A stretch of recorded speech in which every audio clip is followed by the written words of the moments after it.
Nagpur police ने चोरी के मामलों का पर्दाफाश करते हुए अंबाझरी थाना क्षेत्र से एक आरोपी और एक नाबालिग बालक को पकड़ा है।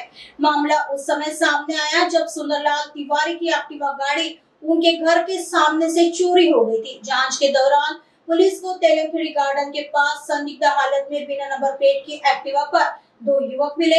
पूछताछ में आरोपी और नाबालिग बालक ने गाड़ी चोरी की बात कबूल कर ली।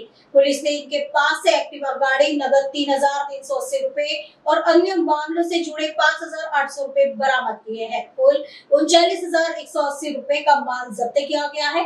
पुलिस का कहना है कि आरोपियों से और भी वारदातों का खुलासा हो सकता है। माझं नाव मंगेश बबनराव डांगे, सहाय्यक पोलीस निरीक्षक पोस्ट अंबाझरी, नागपूर शहर। आमच्या इथे डीबी पथकाने त्यांच्या पेट्रोलिंग दरम्यान त्यांना संशयित वाहन मिळून आलं असता त्यांनी त्यांच्या प्रयत्नाने आणि कौशल्याने दोन आरोपी निष्पन्न केले। त्यातला एक विधी संघर्षग्रस्त बालक आहे आणि दुसऱ्याचे नाव आहे सुमित उर्फ भांजा महावीर सुमन। त्याचं वय 18 ते 19 वर्ष आहे आणि हा राहणार आहे जटाशंकर मंदिर जवळ ठाणे सदर मधला। आमच्या इथे अपक्रमांक 471/25 नुसार एक गुन्हा दाखल होता, ज्यामध्ये एक बाईक चोरी गेली होती। जी गाडी आमच्या स्टाफला पेट्रोलिंग मध्ये मिळून आली, ती गाडी संशयित वाटल्याने तिची शहानिशा केली असता ती आमच्या इथल्याच या गुन्ह्यामध्ये चोरी गेलेली मालमत्ता असल्याचं निष्पन्न झालं आणि या आरोपितांकडून ती रिकव्हरी करण्यात आली। आरोपितांना तपासासंबंधाने जेव्हा सखोल विचारपूस केली गेली तेव्हा त्यांनी कबुली दिली दोन ठिकाणच्या इतर गुन्ह्यांची सुद्धा।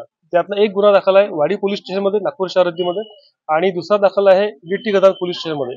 वाडीमध्ये एक शटर फोडून त्यांनी काही चोरी केली होती, त्यामध्ये हार्डवेअर दुकानात शटर फोडून चोरी केली होती आणि गिट्टी गदानच्या हद्दीमध्ये समोशाची जी ठेला असतो तो फोडला होता, दुकान होतं समोशाचं, ते फोडून त्यांनी ती चोरी केली होती। तर त्यामध्ये एकूण 39,180 रुपयाचा मुद्देमाल रिकव्हर केला आहे, ज्यामध्ये ऍक्टिवा गाडी पण सामील आहे आणि कॅश पण सामील आहे। असे टोटल एकूण 3 गुन्हे माननीय डीसीपी झोन 2 श्री नित्यानंद झा साहेब, आमचे बर्डी विभागाचे सहाय्यक पोलीस आयुक्त माननीय विलासजी शेंडे सर, आमच्या पोलीस ठाण्याचे सिनियर पीआय श्री विनोदजी गोडबोले आणि आमचे वरिष्ठ यांच्या मार्गदर्शनामध्ये आमच्या डीबी स्टाफने अतिशय मेहनत करून त्यामध्ये सतीश मेश्राम पोलीस उपनिरीक्षक, पोलीस हवालदार राजेश शेंडे,